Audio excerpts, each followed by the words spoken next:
अस्सलामु अलैकुम वरहमतुल्लाहि वबरकातुहू। मैं हाफिज़ इस्माइल आपका मेज़बान और आप देख रहे हैं पब्लिक वॉइस टीवी। चलिए नाजरीन, आज की एक अहम खबर की तरफ हम रुख करते हैं। चिंचोली में मुनक्किद हुई डॉक्टर उमेश जी जादव साबिक़ा रुकन पार्लिमान की प्रेस कॉन्फ्रेंस। सामाइन तालुका चिंचोली के चंदापुर में वाक़े TAPCMS के एक प्रोग्राम के इख्तिताम के बाद जनाब डॉक्टर उमेश जी जादव साबिक़ा रुकन पार्लिमान गुलबर्गा ने एक प्रेस कॉन्फ्रेंस से खिताब किया।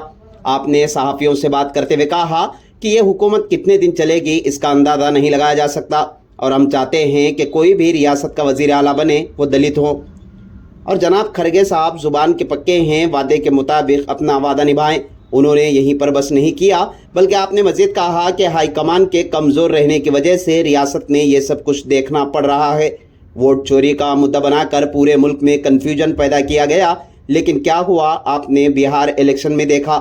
सहाफ़ियों ने जब आपसे तरक्याती कामों के बारे में सवाल किया तो आपने बात को आगे बढ़ाते हुए कहा कि तरक्याती काम जारी हैं लेकिन आप इससे लाइल्म है। मैं प्रूफ के तौर पर आप सबको दस्तावेज़ात पेश करूंगा। मज़ीद ये कि आपने कहा कि पहले के मुकाबिल KDP मीटिंग मुनक्किद नहीं हो रही है और ना ही दिशा मीटिंग, तो हालात का कैसे पता चलेगा। ऐसे में नहीं कहा जा सकता कि हुकूमत कितने दिन की मेहमान है। आइए सुनते हैं उन्हीं की ज़ुबानी। ಇಲ್ಲಾರ್ದಂಗೆ ಆಗ್ಯದ, ಇನ್ಸ್ಟೇಬಲ್ ಆಗ್ಯದ, ಅಡ್ಮಿನಿಸ್ಟ್ರೇಷನ್ ಫೇಲ್ ಆಗ್ಯದ, ಮುಖ್ಯಮಂತ್ರಿ ಸಿಟಿಸ್ ಕಚ್ಚಾಡ್ಲಿಕ್ಕತ್ತಾರ.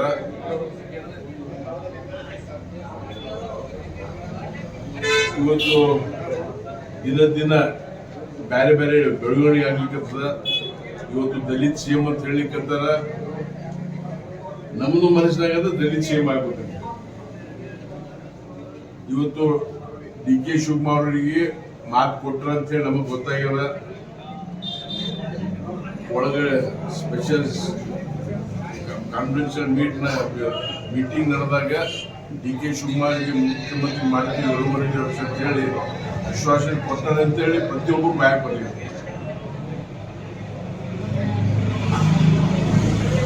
ಇವತ್ತು ಕಾಂಗ್ರೆಸ್ ಸರ್ಕಾರ ಹೈಕಮಾಂಡ್ ಬಹಳ ವೀಕ್ ಆಗ್ಯದ. ಹೈಕಮಾಂಡ್ ಶಕ್ತಿನೇ ಇಲ್ಲ. ಮಹಾನೇತ ಮಲ್ಲಿಕಾರ್ಜುನ್ ಖರ್ಗೆ ಅವ್ರು ಹೇಳ್ತಾರ ಈ ಸಮಸ್ಯೆ ನಮ್ ಕೈಯಾಗ ಬಗೆಹರಿಸಲಿಕ್ಕಾಗಲ್ಲ ಹೈಕಮಾಂಡ್ ಅಂತ ಹೇಳಿ. ನಮಗ ಮಲ್ಲಿಕಾರ್ಜುನ್ ಖರ್ಗೆ ಅವ್ರ ಮ್ಯಾಗ ಯಾವ ಹೈಕಮಾಂಡ್ ಅಂತ ಗೊತ್ತಾಗಲ್ಲ. ಅಂದ್ರೆ ಮಲ್ಲಿಕಾರ್ಜುನ್ ಖರ್ಗೆ ಅವ್ರದ್ದು ಪೊಸಿಷನ್ ಕಾಂಗ್ರೆಸ್ದಾಗ ಹೆಸರಿಗಷ್ಟೇ ಒಬ್ಬ ದಲಿತ AICC ಅಧ್ಯಕ್ಷ ಮಾಡ್ಯಾರ. ಅವರೇ ಒಂದು ಮಿನಿಟ್ ಒಂದು ದಿವಸ ಪ್ರಾಬ್ಲಮ್ ಸಾಲ್ವ್ ಮಾಡಬಹುದು. ಇವತ್ತು ಈ ಪ್ರಾಬ್ಲಮ್ ಮಾಡಿ ಇವತ್ತು ಬಹಳಷ್ಟು ಸಮಸ್ಯೆಗಳು ಇವತ್ತು ನಮ್ಮ ಕರ್ನಾಟಕದಾಗಿದೆ. ರೈತರ ಸಮಸ್ಯೆ, ಇವು ರಾಜಕೀಯ ಇದ್ರದಾಗ ಇದು ಆಗ್ತಾ ಇದೆ. ಏನೇ ಯಾರಿಗೆ ಬೇಕಾದ್ರೂ ಮುಖ್ಯಮಂತ್ರಿ ಆಗಲಿ, ನಮ್ಮ ಜನರ ಸಮಸ್ಯೆ ಸಾಲ್ವ್ ಆಗಬೇಕು, ಸ್ಟೇಬಲ್ ಸರ್ಕಾರ ಆಗಬೇಕು ಅಂತೇಳಿ ನಮ್ಮ ಎಲ್ಲ ಅವರೇ ಬ್ಯಾಗ್ ಹೈಕಮಾಂಡ್ ನಿರ್ಣಯ ಮಾಡ್ಬೇಕಂದ್ರೆ ನಮ್ಗೆ ಯಾವ ಹೈಕಮಾಂಡ್ ಅಂತ ಗೊತ್ತಾಗಲ್ಲ. ಇದು ತಿಳ್ಕೊಬೇಕು, ನಮ್ಗೆ ತಿಳ್ಕೊಂಡು ಏನ್ ತಿಳ್ಕೊತೀವಿ. ರಾಜ್ಯದಲ್ಲಿ ದಲಿತ CM ನಿಮ್ಮ ದಲಿತ CM ಮಾಡ್ಬೇಕಂತ ನಿಮ್ಮ ಅನಿಸಿಕೆ ಇದೆ? ನಾವು ದಲಿತ ಮಲ್ಲಿಕಾರ್ಜುನ್ ಖರ್ಗೆ CM ಮಾಡಿದ್ರೆ ನಿಮ್ಮ ಒಪ್ಪಿಗೆ ಇದೆಯಾ? ದಲಿತ CM ಅಲ್ಲಿಗತ್ತಿಲ್ಲ, ಖರ್ಗೆ ಅಂತ ಹೇಳಿಕತ್ತಿಲ್ಲ. ಯಾರು ಬೇಕಾದ್ರೂ ದಲಿತ CM ಮಾಡ್ಬೇಕು. DKC ಅವರು ಒಟ್ಟು CM ಆಗ್ಬೇಕೆಂಬ ತಮ್ಮ ಬೈಗೆ DKC ಅವ್ರು ಆಗ್ಬೇಕು. ಅದು DK ಅವ್ರು ಮಾತು ಕೊಟ್ಟಾರ, ಒಪ್ಪಂದ ಮಾತು ಕೊಟ್ಟಾರ. ಈಗ ಮಾತು ಪ್ರಕಾರ ನಡೆಯಲ್ಲ. ಯಾಕಂತಂದ್ರ ಬಿಹಾರ್ ಎಲೆಕ್ಷನ್ದಾಗ ಅವ್ರಿಗೆ ಮುಖಭಂಗ ಆಗ್ಬಿಟ್ಟು ಬಿಹಾರದಾಗ ಒಂದು ವೇಳೆ ಒಂದು 30% ವೋಟ್ ಸೀಟ್ ಬಂದಿದ್ರ ಅವಾಗೇ ಸಿದ್ದರಾಮಯ್ಯ ತೆಗೆದು ಇವತ್ತು DK ಶಿವಕುಮಾರ್ ಅವರು ಮುಖ್ಯಮಂತ್ರಿ ಮಾಡ್ತಿದ್ರು. ಅವ್ರಿಗೆ ಹೆದರಿಕೆ ಆಗಿಬಿಟ್ಟದ ಈ ಕಾಂಗ್ರೆಸ್ ಪಾರ್ಟಿ ಉಳಿಬೇಕಲ್ಲ ಹೆಂಗಂತೇಳಿ. They are in confusion, they are not able to take decision ತೋಲಿಗೆ ಅವ್ರಿಗೆ ಆಗಲಾಗ್ಯದ. ಬಹಳಷ್ಟು ವೋಟ್ ಚೋರಿ ಸುಳ್ಳು ಹೇಳಿ ವೋಟ್ ಚೋರಿ ಅಂತ ಹೇಳಿ ಜನರಿಗೆ ಕನ್ಫ್ಯೂಷನ್ ಮಾಡಿ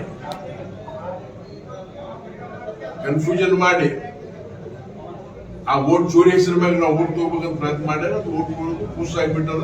ಇಂಥದ್ದು ನಡೆಯಲ್ಲ. ಮುಂದೆ ಬಹಳ ಜನರು ಬಹಳ ಶಾಣೆ ಆಗ್ಯಾರ, ತಿಳಿದವರಾಗ್ಯಾರ. You can fool some people some time, not all the people all the time ಅಂತ ಹೇಳಿ ಜಾನ್ ಕೆನಡಿ ಹೇಳಿದೆ. ಎಲ್ಲರಿಗೆ ಎಲ್ಲ ಸಲ ಕುಂಚು ಮಾಡ್ಲಿಕ್ಕೆ ಆಗಲ್ಲ. ಸರ್, ಚುನಾವಣೆ ಈಗ ಕಣ್ಮುಂಚು ಕುಂತಿಸಲಿಕ್ಕೆ ಯಾಕಂದ್ರೆ ಮಹಿಳೆಯರಿಗೆ ಪ್ರತಿ 10,000 ರೂಪಾಯಿ ಹಾಕಿದ ಅದ್ರ ಸಲ ಗೆಲುವಿಗೆ ಪ್ರಮುಖ ಕಾರಣ ಅಂತ ಹೇಳ್ತಾರೆ ಸರ್ಕಾರ. ಯಾಕಂದ್ರೆ ಎಲೆಕ್ಷನ್ ಇದ್ರೊಳಗೆ ಬರೋದು ಕೂಡ ಆಯ್ತು ಕೇಳ್ರಿ, ಪಾರ್ಲಿಮೆಂಟ್ ಎಲೆಕ್ಷನ್ ಕರ್ನಾಟಕ ನಡೆದಾಗ ನಾ ಎಲೆಕ್ಷನ್ ನಿಂತಾಗ 8 ದಿವಸ ಮೊದಲು ಕಾಂಗ್ರೆಸ್ದವ್ರು ಪೂರ ರೊಕ್ಕ ಹಾಕಿದ್ರು, ತೆಲಂಗಾಣದಾಗ ಹಾಕಿ ಮುಗಿಸ್ಲಿಲ್ಲ. ಅದಕ್ಕೇನು ಸಂಬಂಧ ಅಲ್ಲ. ಇವತ್ತು ನಿಮ್ಮ ಯಾದವ್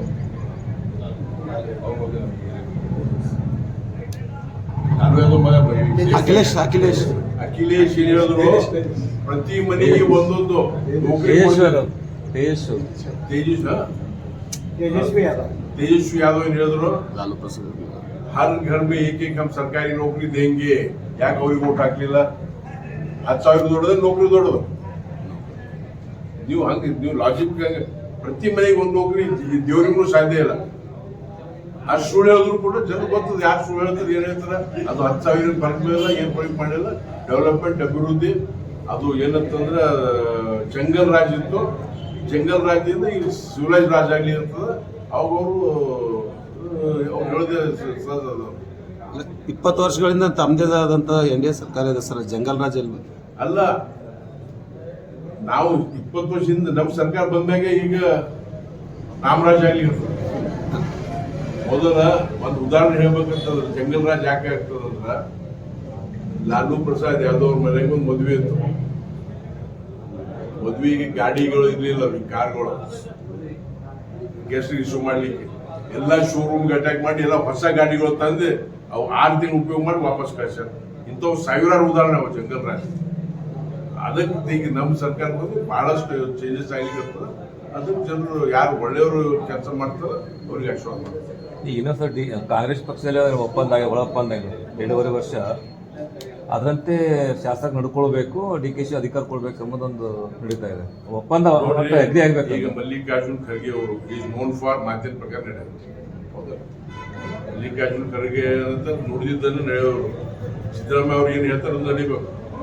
ಅದು ಏನ್ ಒಪ್ಪಂದ ಅದು ಹಂಗ ಮಾಡಿದ್ರೆ ಅವ್ರು ಇಮೇಜ್ ಉಳಿತದ ಅಷ್ಟೇ. ಅವ್ರ ಇಂಟರ್ನಲ್ ಅಫೇರ್ ತಗೊಂಡು ನಾವೇನ್ ಮಾಡೋದು? ಸಹಜವಾಗಿ ನಾವು ಹೇಳೋದು ಜನಕ್ಕೆ ಮಾತದ. ಸಿದ್ದರಾಮಯ್ಯ ರಾಜೀನಾಮೆ ಕೊಡ್ಬೇಕಂತ ನಾ ಹೇಳಿಕತ್ತಿಲ್ಲ. ಅಲ್ಲಿ ಏನ್ ಒಳಗೆ ಡಿಸ್ಕಷನ್ ಆಗಿ ಅದ್ರ ಪ್ರಕಾರ ನಡಿಬೇಕು. ಮೆಗಾ ಟೆಕ್ಸ್ಟೈಲ್ ಅದು ಇನ್ನ ಹಿಂದೆ ಬಿದ್ದೆ ಸರ್. ಇನ್ನು mega textile sir Kalaburagi textile park land acquisition ಆಗಿ ಕೆಲಸ ಶುರು ಆಗ್ಯದ. ಕಾಂಗ್ರೆಸ್ ಸರ್ಕಾರ ಆದ್ಮೇಲೆ ಈಗ ಕಚ್ಚಾಟ ಜಗಳದಾಗ ಯಾವುದೇ ಅಭಿವೃದ್ಧಿ ಆಗ್ಲಿಕ್ಕೆ ಎಲ್ಲ ನಿಂತವ. 2 lakh indirect employment, 1 lakh direct employment, 10,000 crore project ಇವತ್ತು ನಿಂತು ಬಿಟ್ಟದ. ಅದಕ್ಕೆ ನಾವು ದಿಶಾ ಮೀಟಿಂಗ್ ಆಗ್ಲಿಕ್ಕಿಲ್ಲ. Disha meeting and KDP meeting ಇವತ್ತು ಯೂತ್ ZP ಮೆಂಬರ್ ಇದ್ರು. ಇವು ಮೀಟಿಂಗ್ ಅಂದ್ರೆ KDP ಮೀಟಿಂಗ್ ಅಂದ್ರೆ ಅದು ಬಹಳ ಇಂಪಾರ್ಟೆಂಟ್ ಇರ್ತಾವ. ದಿಶಾ ಮೀಟಿಂಗ್ ಆಫೀಸರ್ಗಳಿಗೆ, ಸಾರ್ವಜನಿಕರಿಗೆ, MLAಗಳಿಗೆ ಜಿಲ್ಲಾ ಅಭಿವೃದ್ಧಿ ಬಗ್ಗೆ, ರಾಜ್ಯ ಅಭಿವೃದ್ಧಿ ಬಗ್ಗೆ ಚರ್ಚೆ ಮಾಡುವಂತ ಕೆಲಸ ಮತ್ತು ಆಕ್ಷನ್ ತಗೊಳ್ಳುವಂತ ಕೆಲಸ ಅದು ಆಗ್ತಾ ಇಲ್ಲ. ಇವತ್ತು KDP ಮೀಟಿಂಗ್ ಆಗಿಲ್ಲ. ಮತ್ತೆ ಇದು ನಮ್ದು ದಿಶಾ ಮೀಟಿಂಗ್ ಕೂಡ 1 ವರ್ಷ ಆಗಿ 5 ತಿಂಗಳಾಯ್ತು, ಒಂದು ಮೀಟಿಂಗ್ ಆಗಿಲ್ಲ. ವೆಸ್ಟ್ ಬೆಂಗಾಲ್ ಬಿಟ್ರೆ ಎಲ್ಲಿ ಮೀಟಿಂಗ್ ಆಗಿಲ್ಲ ಅಂದ್ರೆ ನಮ್ಮ ಕರ್ನಾಟಕದಾಗ ಗುಲ್ಬರ್ಗದಾಗ ಮೀಟಿಂಗ್ ಆಗಿಲ್ಲ Disha meeting. Sir, up to 2 ಇಯರ್ಸ್ನೆಲ್ಲ ಕಾಂಗ್ರೆಸ್ ಪಕ್ಷ ಸರ್ಕಾರ ಇರ್ತದೆ. ಚಿಂಚೋಳಿಯಲ್ಲಿ ಒಂದು ಅಡಿಗಾರ ಸಮಾರಂಭ ಇಲ್ಲ, ಒಂದು ಯಾವುದೇ ಗ್ರಾಂಟ್ ಸಿಗ್ತಾ ಇಲ್ಲ. ಇದಕ್ಕೆ ಮಲ್ತಾ ಧೋರಣೆ ಕಾಂಗ್ರೆಸ್ ಪಕ್ಷ ಏನಾದರೂ ಅಂತ ಅಲ್ಲಿ ಕಾಂಗ್ರೆಸ್ ಸರ್ಕಾರ ದುಡ್ಡೇ ಇಲ್ಲ. ಏನು ದೊಡ್ಡ ಕೆಲಸ ಮಾಡ್ಲಿಕ್ಕೆ ನಾವು ಇವತ್ತು ನಾವು ಫಾರೆಸ್ಟ್ ಕಾಲೇಜ್ ಕೇಳಲಿಕ್ಕತ್ತೀವಿ, ಮನೆಗಳು ಕೇಳಲಿಕ್ಕತ್ತೀವಿ. ಆಮೇಲೆ ಅತಿವೃಷ್ಟಿಯಾಗಿ ಬಹಳಷ್ಟು ಡ್ಯಾಮ್ಗಳು ವೀಕ್ ಆಗ್ಯಾವ, ಲೀಕ್ ಆಗ್ಲಿಕ್ಕೆ ಸೋರ್ಲಿಕ್ಕೆ ಅದಕ್ಕೆ ದುಡ್ಡಿಲ್ಲ. ದಲಿತರಿಗೆ, SC ST ಹುಡುಗರಿಗೆ ಸ್ಕಾಲರ್ಶಿಪ್ ಕೊಡ್ಲಿಕ್ಕೆ ರೊಕ್ಕ ಇಲ್ಲ. ಆಶಾ ಕಾರ್ಯಕರ್ತರಿಗೆ ಸ್ಯಾಲ್ರಿ ಕೊಡೋದು ರೊಕ್ಕ ಇಲ್ಲ ಅವರಿಗೆ. ಇವತ್ತು ಒಬ್ಬ ಗ್ರಂಥಾಲಯ ಮಲ್ಕೇಡದಾಗ ಒಬ್ಬ ಹೆಣ್ಮಗಳು ಸುಸೈಡ್ ಮಾಡ್ಕೊಂಡ್ರು. ಹಾಲಂತ ಏನಂತ ಡೈಲಿ ವೇಜಸ್ ಮೇಲೆ ಸರ್ಕಾರ ಎಷ್ಟು ಟ್ಯಾಕ್ಸ್ ಬರ್ತದೆ ಅಷ್ಟು ಖರ್ಚು ಮಾಡೋದಕ್ಕೆ ಕೆಲಸ ಇಲ್ಲ ಸರ್ KKRD ದುಡ್ಡು ಬರೇ ಬರ್ತದ ಸರ್ ವರ್ಷಿಗೆ 3 ಕೋಟಿ ಅದಂತೂ ಬರ್ತದಲ್ಲ ಅದ್ರೊಳಗನ ಏನ ಮಾಡ್ಬೇಕಲ್ಲ DKRDB ಎಲ್ಲೆಲ್ಲ ನಡೆದೋ ಕೆಲಸ ಸರ್ ಇಲ್ಲಿವರೆಗೆ ಚಿಂಚೋಳಿ ಯಾವನು ಮಾಡಿಲ್ಲ ಅಲ್ಲ ನಾ ಹೇಳ್ತೀನಿ ಲಿಸ್ಟ್ ಕೊಡ್ತೀನಿ ನಿಮ್ಗೆ ಎಲ್ಲೆಲ್ಲ ಅಡಿಗಲ್ ಆಗಿದೆ ಸರ್ ಒಳಗೆ ಯಾರು ಗೊತ್ತಿಲ್ಲ ನಮ್ಗೆ ಹೇಳ್ತಾರೆ ನೀವು ಪಕ್ಕದಲ್ಲಿ ಸೇಲಂ ಕ್ಷೇತ್ರ ಕೆಲಸ ಸಾಕಷ್ಟು ಇದೆ. ಎಲ್ಲ ತಾಲೂಕದಾಗೆಲ್ಲ ಈಗ ನೋಡ್ರಿ ಈಗ DKRDB ಕೆಲಸಗಳು ಸರ್ ಅಡಿಚ್ ವರ್ಷ ಸರ್ ಈಗ 300 ಕೋಟಿ ರೂಪಾಯಿ KKRD ಬರ್ತದೆ ಒಂದ್ ಕೆಲಸ ಚಿಂಚೋಳಿಯಲ್ಲಿ ಇಲ್ಲ ಅಲ್ಲ ನಾನು ನಿಮ್ಗೆ ಆಗಿದ್ದು ಹೇಳ್ತೀನಿ ನಿಮ್ಗೆ ನೋಡಿಲ್ಲ ನಾವು ನಿಮ್ಗೆ ಕೊಡ್ತೀವಿ ಡೀಟೇಲ್ ಕೆಲಸದ ಲಿಸ್ಟ್ ನೋಡಿಲ್ಲ ಕಡಿಮೆ ಲಿಸ್ಟ್ ಕೊಡ್ತಾರೆ ಯಾಕೆ ಬಹಳಷ್ಟು ಕೆಲಸ ಆಗ್ಯಾವ ಕೆಲಸ ಆಗ್ಯಾವ ಈಗೆಲ್ಲ ನೀವು ಕೆಲವು ಈಗ ನಮ್ದು ಮಾಗಾಂವ್ ಕ್ರಾಸ್ದಿಂದ ರಟ್ಕಲ್ ಈ ಚಿಂಚೋಳಿ ರೋಡ್ ಪೂರ ಹದಗೆಟ್ಟದಲ್ಲಿ ದುಡ್ಡು ಹಾಕ್ಯಾರ ಬೇರೆ ಎಲ್ಲೆಲ್ಲಿ ವಿಲೇಜಸ್ ನಿಮಗೆ ಜನರಿಗೆಲ್ಲ ಹಳ್ಳಿಯೊಳಗೆ ಯಾರಿಗೆ ಅನುಕೂಲ ಆಗ್ತದೆ ಕೆಲಸ ಆಗ್ಲಿಕ್ಕೆ ಶಾಪಿಂಗ್ ಮತ್ತು ರಂಗಮಂತ ಅಲ್ಲೇ ಉಳಿತು ಸರ್. ಶಾಪಿಂಗ್ ರಂಗಮಂತ ಅಲ್ಲೇ ಉಳಿದು ನೀವು 2 ಕೋಟಿ ಕೊಟ್ರಿ. ಅಲ್ಲ ನಂಗೆ ಮಂದಿ ಎಲ್ಲ ದುಡ್ಡು ವಾಪಸ್ ತಗೊಂಡ್ರೆ KKRDB ಇವರು ನಮ್ಮ ಲ್ಯಾಂಡ್ ಆರ್ಮಿದವರು ಯಾವ ಕೆಲಸ ಮಾನಿಟರಿಂಗ್ ಇಲ್ಲಿ ಯಾರು ಕೇಳೋರಿಲ್ಲ ಅದು ಒಳ ಕಿಟಾಣ ಒಟ್ಟು ಬಿದ್ದ ಸರ್ ಅದು ಬಿ ಇಲ್ಲ ಇದುವರೆಗೆ ಈಗ ಅದಕ್ಕೆ ಒಳ ಕಿರಾಣಿನೂ ಅದು ಇಂಪ್ರೂವ್ಮೆಂಟ್ ಮಾಡ್ಲಿಕ್ಕೆ ಅದು ಗಾಳಿ ಬಿರುಗಾಳಿ ಬಂದಾಗ ಆರೋಗ್ಯದ ನಾವು ನ್ಯೂಸ್ದಾಗ ನೋಡಿದ್ವಿ ಅದನ್ನು ರೆಕ್ಟಿಫೈ ಮಾಡ್ಲಿಕ್ಕೆ ಸರ್ ನ್ಯಾಷನಲ್ ಹೈವೇ ಚಲೋ ಆಗಿದೆ ನ್ಯಾಷನಲ್ ಹೈವೇ ಸರ್ ವರ್ಕ್ ಇನ್ನೂ ಆರಾಮಾಗಿದೆ 167 AN life line of Chincholi ಮಿರ್ಯಾಣದಿಂದ ನಮ್ಮ ಚಿಂಚೋಳಿಯಿಂದ ಮಿರ್ಯಾಣವರೆಗೆ ಮಿರ್ಯಾಣ ಔಟರ್ ಕಲ್ಲೂರು ಒಳಗಿಂದ ಫಸ್ಟ್ ಬೆಸ್ಟ್ ರೋಡ್ 450 ಕೋಟಿ ರೋಡ್ ಈಗ 99% ಲ್ಯಾಂಡ್ ಎಕ್ವಿಷನ್ ಆಗ್ಯದ 100% ಆಗ್ಲಿಕ್ಕೆ ಕೇವಲ ದಿವಸ ಕೆಲಸ ಚಾಲು ಸರ್ ಇದು ಬಿಜೆಪಿ ರಾಷ್ಟ್ರೀಯ ನಾಯಕರು DK ಶಿವಕುಮಾರ್ ಅವರಿಗೆ ತಮ್ಮ ಪಕ್ಷಕ್ಕೆ ಹಾಕೊಂಡು ಸರ್ಕಾರ ರಚನೆ ಮಾಡಕ್ಕೆ ಕಸರತ್ತು ಮಾಡ್ಲತ್ತಾರ ಅವ್ರು ನಮಗೆ ಗೊತ್ತಿಲ್ಲ ಯಾರ್ಯಾರು ಏನೇನು ಕೆಲಸ ಮಾಡಿದ್ರು ಇಲ್ಲ ನೀವು ಬಿಜೆಪಿ ಪಕ್ಷ ಅವ್ರು ಹೇಳ್ತಾರೆ ತಮ್ಮ ಇಂಡಿವಿಜುವಲ್ ನಮ್ಮ ಪಾರ್ಟಿ ನಮ್ಮ BJP ಪಾರ್ಟಿ ಯಾರಿಗೆ ಕರೆಯಲ್ಲ ಯಾರು ಬರ್ತೀನಿ ಅಂದ್ರೆ ಅದು ಹೈಕಮಾಂಡ್ ಡಿಸೈಡ್ ಮಾಡ್ತದೆ ಸದ್ಯಕ್ಕೆ ಅಂತದೇನು ಲಕ್ಷಣ ಕಾಣುತ್ತೆ ಅಂದ್ರೆ ಈಗ ಕಾಂಗ್ರೆಸ್ ಸರ್ಕಾರ ಅಸ್ಥಿರಗೊಳಿಸಿ ನೀವು ಬಿಜೆಪಿ ಸರ್ಕಾರ ರಚನೆ ಮಾಡ್ತೀವಿ. BJP ಸರ್ಕಾರ ನಾವು ಎಲೆಕ್ಷನ್ ಹೋಗ್ತೀವಿ ನಾವು ಇದು ಕಂಬೈಂಡ್ ಸರ್ಕಾರ ಮಾಡಲ್ಲ ನಮ್ಮಿದ ಸರ್ಕಾರ ಸಮ್ಮಿಶ್ರ ಸರ್ಕಾರ ಮಾಡಲ್ಲ ಕಾಂಗ್ರೆಸ್ ಸರ್ಕಾರ ಕಾಲಾವಧಿ ಎಲ್ಲಿ ತನಕ ಅದ ಸರ್ ಈಗ ಇರೋದು ಕಾಂಗ್ರೆಸ್ ಸರ್ಕಾರ ಕಾಲಾವಧಿ ಎಲ್ಲಿ ತನಕ ಪೂರ್ಣಾವಧಿ ಇರ್ತಾರೆ ಮಧ್ಯದಲ್ಲಿ ಹೋಗ್ತಾರೆ ನಾವು ಪೂರ್ಣ ಅವಧಿ ಇರ್ಬೇಕಂತ ಮಾಸ್ಟರ್ ಅವ್ರು ಬಿದ್ದರೆ ಇದು ಮಾಡ್ಲಿಕ್ಕೆ ಆಗಲ್ಲ.